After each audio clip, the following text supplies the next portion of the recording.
আসসালামু আলাইকুম। 1971 সালের ভারত পাকিস্তান বালযুদ্ধ, যে বালযুদ্ধকে নিয়ে আজকে আবার দেশটাকে দুই ভাগে বিভক্ত করার চেষ্টা চলছে। তো 71-এর বালযুদ্ধে আসলে কতজন মানুষ মারা গিয়েছিল, কতজন নারীকে ধর্ষণ করা হয়েছে, তারপরে কতজন মুক্তিযুদ্ধে অংশ নিয়েছিল, এটা নিয়ে তো একটা বের করা দরকার, তাই না? এই যুদ্ধ নিয়ে এত আবেগ, এত কিছু বাংলাদেশের মানুষের, তাহলে আপনারা এটা আমাদেরকে জানাবেন না যে আসলে মানুষ কতজন মারা গিয়েছে, কি হয়েছে, কি, এটা তো জানা দরকার। তো বাংলা এডিশনের ক্রাইম এডিশন থেকে গত 3 মাস মতো আগে আমি বললাম যে এটা নিয়ে আমরা একটা করি, জরিপ করি, সারা দেশে ঘুরে ঘুরে তারপরে করি। তো আমরা তো ছোটবেলা থেকে শুনে আসছি যে 2 লাখ মা বোনের ইজ্জতের বিনিময়ে তারপরে বাংলাদেশ নাকি স্বাধীন হয়েছে। এবং আমি 2012 সালের আগ পর্যন্ত আমি কিন্তু হাফ চেতনাধারী ছিলাম। আমি বিশ্বাস করতাম আসলে পাকিস্তানির এতগুলি মানুষের, সেই যে ছোটোবেলা থেকে দেখেছেন না, এই যে সিনেমার মধ্যে দেখানো হয়তো নিজের সন্তানকে আপনার বাইরে বের করে দিয়ে মুক্তিযোদ্ধাকে ওনার সেটার ভিতরে ওর খেতার ভিতরে ঢুকায় দিয়ে তারপরে বাঁচিয়ে রেখেছে। ওই সিনেমা দেখেছেন না, কি যেন হাঙর নদীর গ্রেনেড না কি যেন সিনেমার নাম। এসব সিনেমা নাটক দেখায়া আর দাড়িওয়ালা লোকজনরে বানানো হয়েছে আপনার রাজাকার। এটা বানায়ে তারপরে সারা দেশের মানুষকে ব্যাপক এক উত্তেজনার মধ্যে ঢুকিয়ে দেওয়া হয়েছিল। তো 12 সালের পর থেকে আমি মূলত মুসলমান হই। আমার ধর্মের প্রতি, ইসলামের প্রতি, বাংলাদেশে আসলে মুসলমানদেরকে নিয়ে তারপরে কি ষড়যন্ত্র, ভারতের ব্যাপারে আমি কিন্তু এই অনেক হিন্দি সিনেমা দেখেছি, হিন্দি গান, এখনও ওদের নিয়ে বিনোদন, এটা তো বিনোদনের জন্য দেখা, এখনও সত্যি কথা হিন্দি গান শুনি। তো এখন এই যে আপনি এগুলি যে আপনি করলেন, 71-এর যে যুদ্ধ নিয়ে আমাদেরকে যা যা দেখাইলেন, আমরা এক ব্যাপক এক উত্তেজনাশীল চেতনাধারী এক জাতিতে পরিণত হইলাম। সেই জাতিকে আপনি বুঝাইলেন 2 লাখ মানুষকে করার। তো আমরা প্রথমে গেলাম মন্ত্রণালয়ে একটু খোঁজ নিতে, যে মন্ত্রণালয়ে তো নিশ্চয়ই সেই 2 লাখের না থাকে, 1 লাখের তো থাকবে না, 50,000, 5,000, 1,000 তো থাকার কথা। মন্ত্রণালয়ের কাছে তালিকায় নাম আছে মাত্র 530 জন। কোনো সমস্যা নেই ভাই, 530 জনও ইটস হিউজ। আমি এটাও যদি 530 জন যদি ধর্ষণের শিকার হয়ে থাকে, আমি সেটার বিচার চাই, সেটাকে আমি ব্যাপক ন্যাক্কারজনক হিসাবে দেখতে চাই। এই 513 জনের মধ্যে 30 জনের মধ্যে আমি গেলাম আমরা অনুসন্ধান করতে। এর মধ্যে ঢাকা বিভাগটা দিয়ে আমরা শুরু করলাম। তো মন্ত্রণালয়ের হিসাব অনুযায়ী ঢাকা বিভাগে ধর্ষিত হয়েছেন হলো 69 জন। এই 69 জনের পেছনে খোঁজ নিতে গিয়া ভাই যা দেখলাম, আইরে ভাই, পাকিস্তানের মিলিটারিরা এত ধর্ষণ করে গেল। এই 69 জনের মধ্যে কারোর গ্রামই নাই। একটা মানুষের নাম দেওয়া হয়েছে এই ঢাকার কেরানীগঞ্জে, গ্রাম নাম দেওয়া হয়েছে, সেই গ্রাম বলে কোনো গ্রামই নাই, কেউ মানুষ নাই, সেই নামের কোনো মানুষই এলাকায় নাই। একজন আছে ফাতেমা বিবি। ফাতেমা বিবি একাই 300-400 মিলিটারিকে সে এক বিস্ফোরণ বানিয়েছেন। তিনি বিস্ফোরণ বানিয়ে বলে মরিচের গুঁড়া টুরা, হলুদের গুঁড়া, ঝাল মশলা দিয়ে মাখায় টাকায় তিনি এক বিস্ফোরণ বানিয়েছিলেন। সেই বিস্ফোরণ দিয়ে তারপরে পাকিস্তানের 400-500 মানুষকে মেরেছেন। 14-13 জনের আপনার এই গোপনাঙ্গ কেটেছেন পাকিস্তানি মিলিটারিদের। গোপনাঙ্গ কেটে ওর ওর এর মধ্যে আপনার উঠানের মধ্যে ওনাকে শুটকি বানাতে দিয়েছিল সেই গোপনাঙ্গ দিয়ে। এই হলো গিয়া, শুনেন একটু ক্রাইম এডিশনে সে প্রোগ্রামটার অল্প একটু কথা শুনেন, শুনলে বুঝবেন কি বলে। একটা পাঁচফোড়ন তৈরি করলাম, কিছু ছাই, তামুকের ফাঁকি, মরিচের ফাঁকি দিয়ে ছোট্ট ছোট্ট করে গোল্লা বানাইয়া এক একজনের হাতে দিতাম। অনেক মানুষ ছিল, এদেরকে হাতে দিতাম, ওরা গাছের আগায় আগায় থাকতো। যখন ওইটা যখন পড়তো তখন ওরা আসলে পারা ছিঁড়ে মারলে পারা ওকে নাক মুখ চোখ মুখ কানা হয়ে যেত গা, তখন ওদের অস্ত্র আমরা চিনে এনে মুক্তিযোদ্ধাদেরকে দিতাম। বহু অপারেশন করছি আমরা নিজের হাতে, না হইলে কমসে কম আমার এই হাত দেয়, না হইলে 2-500 আমি মারছি। আমি 11 জনের জীবিত অবস্থায় তাদের পুরুষঙ্গ কেটে লেছিলাম কাঁচি দিয়া, বব কাঁচি দিয়ে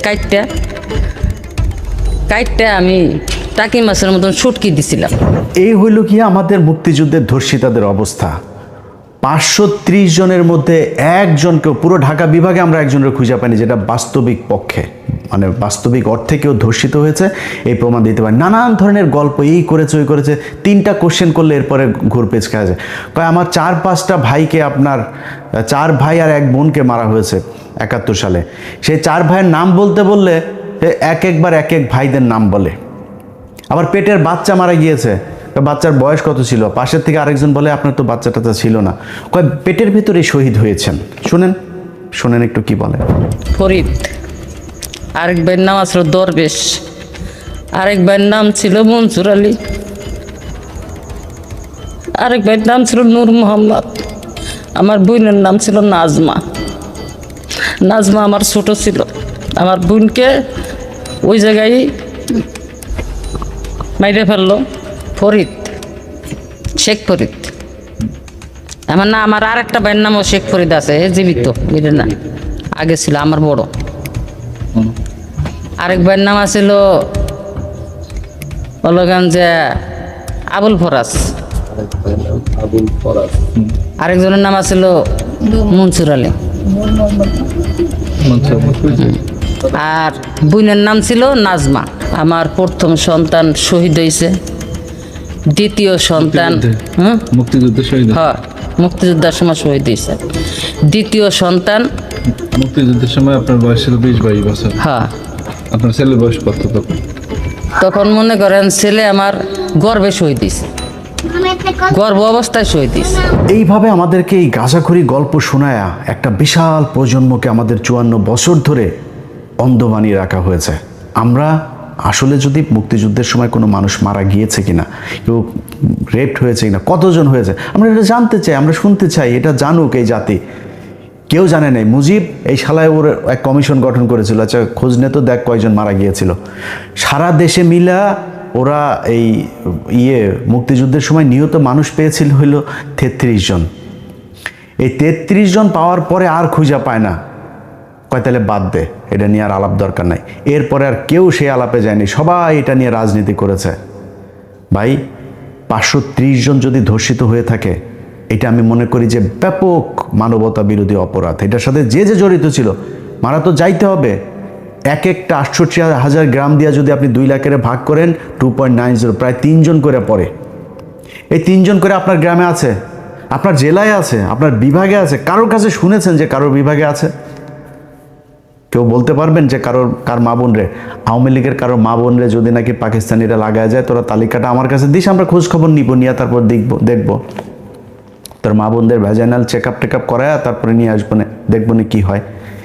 এটা করে কি করা হয়েছে, পাকিস্তানিদের সাথে আমাদের একটা বিরাট দূরত্ব তৈরি করা হয়েছে।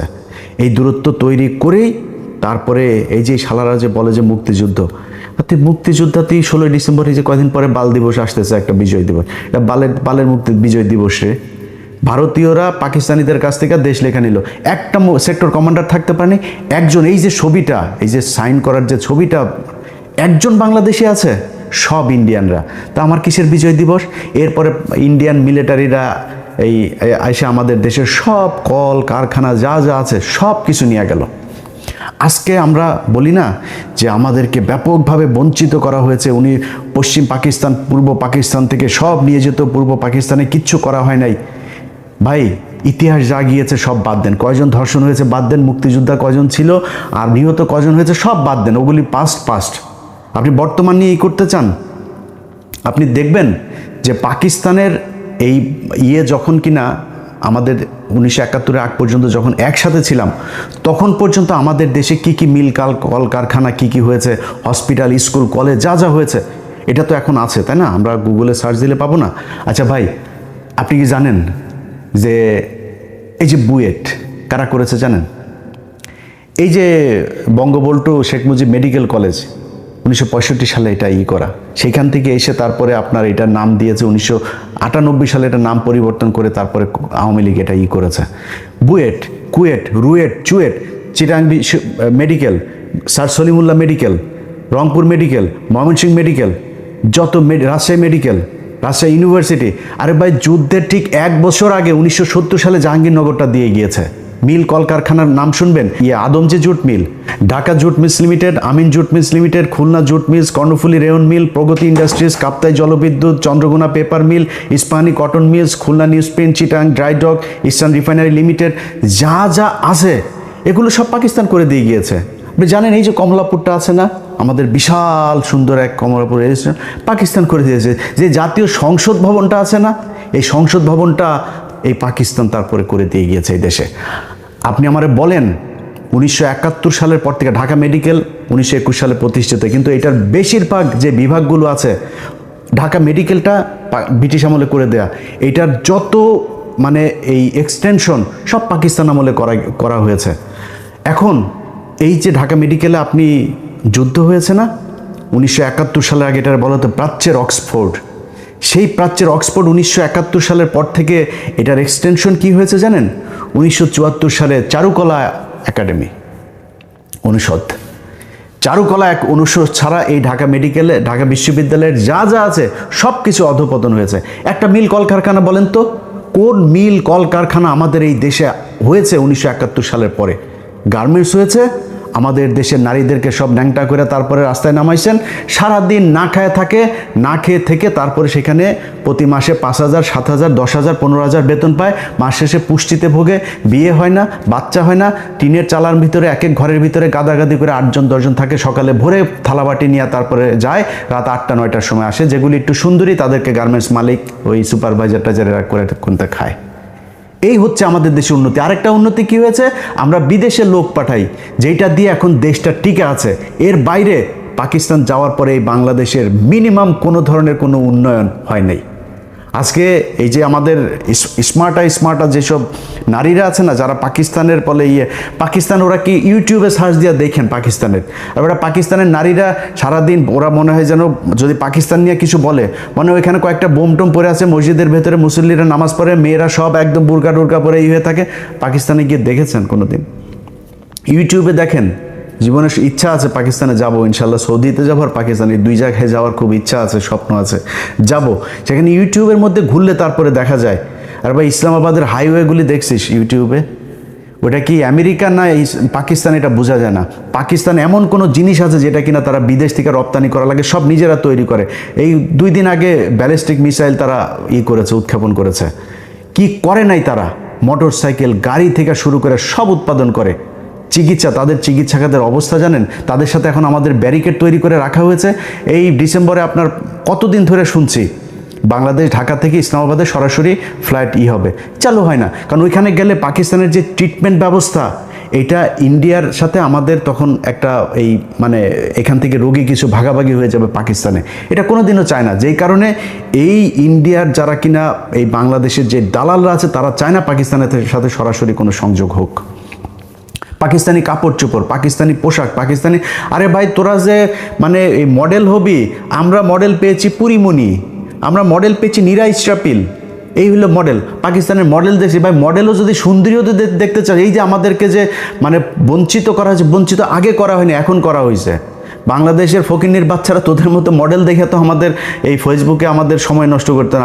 আমরা মডেল দেখতে পারতাম পাকিস্তানি মডেল, ওইটা হয়তো আমাদের মডেল।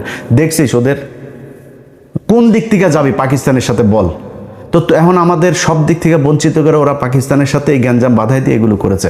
ভাই পাকিস্তানের সাথে আমরা আলাদা হয়েছি, সারা পৃথিবী যদি চেষ্টা করে পাকিস্তানের সাথে বাংলাদেশ কোনোদিন আলাদা হবে না, মানে এই এক হবে না। কিন্তু আমাদের যে সুযোগ সুবিধা যা দরকার আমি পাকিস্তানের কাছ থেকে নিব।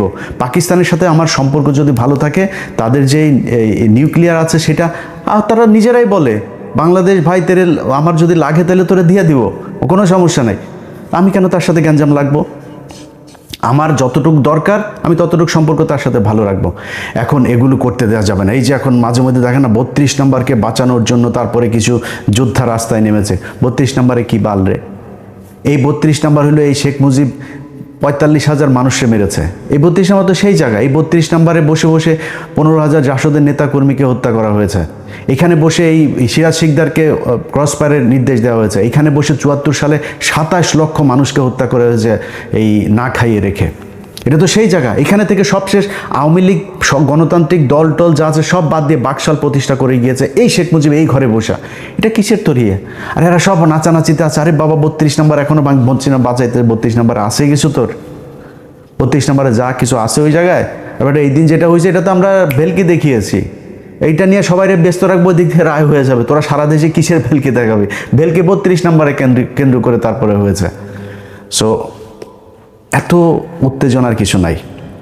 এই বাল যুদ্ধ নিয়ে আমাদেরকে আর আলাদা করা যাবে না, এই দেশের মানুষকে বিভ্রান্ত করা যাবে না। যারা যাবে এইটারে কেন্দ্র করে, এই যে বাউলের দেখেন না, বাউলের পক্ষে এই যে বিএনপির মহাসচিব এই কুলাঙ্গারের বাচ্চা এই বলে যে বাউলের টাউল এগুলোর পেতে, কুলাঙ্গারের বাচ্চা তুই কেটে জানি না আমরা? তুই সারা জীবন তোর মেয়ে একটা আছে, ঘর জামাই আরেকটা আছে, দুইটা অস্ট্রেলিয়াতে রেখে তোর টাকা পয়সা সব পাচার করছিস। ওই আওয়ামী লীগের সময় পর্যন্ত তুই টাকা পাচার করছিস অস্ট্রেলিয়াতে তোর মেয়ের কাছে। তোর মেয়ে এখন দেশে এসে রাজনীতি করে। এতদিন কই ছিলি?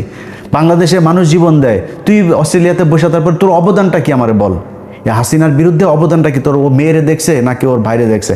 ওবায়দুল কাদের আর ওই যে মির্জা ফখরুল আর ভাই আরেকটা আছে ফয়সাল, এই দুইটার চাঁদাবাজিতে ওই এলাকার মানুষ এখন ঘরে থাকা দায়। ও কয়েকদিন 2 দিন আগে লিখছে যে ওর নাকি বাড়িঘর কমেছে রাজনীতি করতে গিয়ে। তোর বাড়িঘর কমে? তোর বাড়িঘর তো সব অস্ট্রেলিয়ার থেকে শালা। ওরা এসে এখন এই মুক্তিযুদ্ধ নিয়ে বাউল দেখবেন, এই এদের সবার এগুলি সব এক জায়গায় হয়ে যাবে দেখবেন। বাউলের ক্ষেত্রে ওরা এক জায়গায় হবে। আরে ওরা আমার আল্লাহরে নিয়ে যেই কথা বলেছে, তুই কিসের বালের বাউল? কোন জায়গার বাউল আসছিস তুই এখানে করতে? ওরা এই মুক্তিযুদ্ধকে নিয়ে ইসলামকে আলাদা করেছে, দাড়ি টুপিওয়ালা লোকজনকে বানিয়েছে রাজাকার, এরা হচ্ছে গিয়া দেশ বিরোধী। এটা বানিয়েছে ভারতের যেই ন্যারেটিভ সেটা এখানে প্রতিষ্ঠিত। এই ন্যারেটিভ দিয়ে এই দেশের রাজনীতি করা যাবে না, আমরা করতে দিব না। যতই চেষ্টা করেন চালায় যান, দেখেন কাদের পক্ষে লোক যায়। ঢাকা বিশ্ববিদ্যালয় দেখেছেন না, রাজাকারকে বাঁচিয়ে করে ওপেনে বলেছি পাকিস্তানের ক্যান্ডিডেট রাজাকার, ও জিতেছে। তো ওই সামনের নির্বাচনেও বেশি খেলা করতে আসবে না কোনো দল, আশা করি। এই মুক্তিযুদ্ধ নিয়ে আশা করি কেউ খেলা করবে না, আওয়ামী লীগ নাই যেহেতু, আর কেউ করবেও না আশা করি। সো যারা এই বাংলাদেশে এখন মুক্তিযুদ্ধের 32 নম্বরের বাউল, তারপরে এই যে চেতনায় বালছাল নিয়ে আসতে চাইবেন, ভাই কেউ পাত্তা হবেন না। এগুলি বাংলাদেশের মানুষ। আমি বাংলাদেশের আপামর জনসাধারণের কাছে একটা প্রশ্ন করতে চাই, ভাই আমার কাছে আপনার মুক্তিযুদ্ধের ইতিহাস জানার দরকার নাই। বা আপনারে সিম্পল একটা কোশ্চেন করি, আপনি আপনার গ্রামে, আপনার থানায়, আপনার উপজেলায়, আপনার জেলায় গিয়ে খোঁজ নেবেন যে ভাই কতজন কার মাকে পাকিস্তানিরা লাগিয়ে গিয়েছে, আমার একটু জানায়েন ভাই প্লিজ। আমি যদি জানি যে হ্যাঁ পাকিস্তানের একজন তাকে ধর্ষণ করেছে, আমি একটু শুনতে চাই। একজন মানুষকে আমি পাইতে চাই যেই মানুষটা কিনা করেছে। 2015 সাল 2071 সাল থেকে 2015 সালে এসে বীরাঙ্গনাদের খোঁজে তালিকা তৈরি শুরু হয়। সেই বীরাঙ্গনা তৈরি করতে গিয়ে আওয়ামী লীগ বিধবা, অসহায়, গৃহহারা, স্বামীহারা মানুষজনকে এক জায়গায় করে তারপরে তারা একটা বীরাঙ্গনার তালিকা তৈরি করেছে 530 জনে, সারা দেশে মিলে। সব কয়টা ভুয়া। এই যে অবস্থা। যাই হোক, এগুলি করে আমাদেরকে আলাদা করতে চেয়েছে। আমরা এখন গার্মেন্টস শিল্প আর আমাদের শ্রমিক শিল্প, এই যে প্রবাসে যে যারা স্বামী স্ত্রীকে ছাড়া থাকে 20 বছর 15 বছর, মাকে ছাড়া, সন্তানকে ছাড়া, বাবাকে ছাড়া মানবেতর জীবনযাপন করে, এরা বালের বীরের জাতি। দোচে তোদেরকে কেউ সারা দুনিয়ায়, তুই বাল জাতি 71 থেকে এই পর্যন্ত কি বালটা ফালাইছিস? কেউ করে পাকিস্তান না খেয়ে থাকে, পাকিস্তান করে যা দেখিস। আমরা তো এনে থাকি পৃথিবীর সবচাইতে রেইনবো জাতির সাথে আমরা থাকি। এখানে আমরা জানি যে একটা বাঙালি এক জায়গায় গেলে তার কি, আর একটা পাকিস্তানি গেলে তার কি। মিডিল ইস্টে আমার বাংলাদেশের সবচেয়ে বেশি মানুষ থাকে। জিজ্ঞেস করি যায় যে একটা পাকিস্তানি একটা লোক সৌদিয়ানের কাছে কি, আর একটা বাংলাদেশের মানুষ কি। কুত্তার মতো দাম দেন আমাদেরকে, তোদের মতো বাঞ্চত মার্কা রাজনীতিবিদদের জন্য আমরা আজকে এই কুত্তার জাতি হিসাবে সারা দুনিয়ার মধ্যে। কিচ্ছু নাই, আমার কিচ্ছু নাই। এক পোশাক শ্রমিক বানায় মহিলাদেরকে এখানে ন্যাংটা করে কাজ করানো হচ্ছে। না আছে কোনো না আছে তাদের নিরাপত্তা, না শারীরিক নিরাপত্তা, মানসিক, আর্থিক, সামাজিক কোনো নিরাপত্তা নাই। রাস্তায় নামায় দেওয়া হয়েছে, এর নাম তাদের চেতনা। বাউলগিরি করে যে শালারা করে, ওই যে আমাদের চুয়াডাঙ্গার মেয়ে, আমাদের চুয়াডাঙ্গা সরোজগঞ্জের মেয়ে সালমা, সে বলেছে যে এগুলির ব্যাপারে খুব শান্টিং দিয়েছে। কয়েকজন বাউল নারী বলেছে এরা বেডে না গেলে এরা প্রোগ্রামে তাদেরকে অ্যাটেন্ড করতে দেয় না। সো খেলাধুলা ভাই সব একই জিনিস। ওই যে সবশেষ আপনাদেরকে একটা জিনিস শোনাই, গোপালগঞ্জে গিয়েছিল আমাদের একজন হেলেনা নামে এক চার দোকানদারকে আপনার বীরাঙ্গনা বানানো হয়েছে। সেই বীরাঙ্গনাকে আপনার গোপালগঞ্জের আওয়ামী লীগের নেতারা ঢাকায় এনে কি করে তারপরে তাকে বীরাঙ্গনার তালিকায় নাম ঢুকিয়েছে, তার কাছ থেকে শুনে অনুষ্ঠান শেষ করি। এলে না ওই যে মুক্তিযোদ্ধার চার দোকানদার যে মহিলা ও কি বীরাঙ্গনা নেই, 71 সালে জন্ম হইতো হয়নি। পরে কি বীরাঙ্গনা বানায় রাখছে? ওরে বানাই রাখছে, যে কয়জন নেতারা ওরে ঢাকা নিয়ে খেলাই টেলাইয়া ওই করছে, বানাইছে নেতারা এরম করছে ঢাকা নিয়ে আর টাহা নেছে। আরে ও তো আইডি কার্ড দিয়ে হয়তো জন্ম স্বাধীনই করে পয়সা তুই যাওয়া ওই যে। ওই আমাকে লাভ নাই, খালি আমরা একটা করে দেওয়ানে অফিসে উল্টোই ফেলাই। উল্টোই ফেলাই দেয়, তো ওনাকে কোনো হাত নাই, অরিজিনাল মুক্তিযোদ্ধাকে কোনো ইয়ে নাই। আসলে ওই যে মহিলার কথা বলেন, ওটা আমি আগে পরে চিনি না।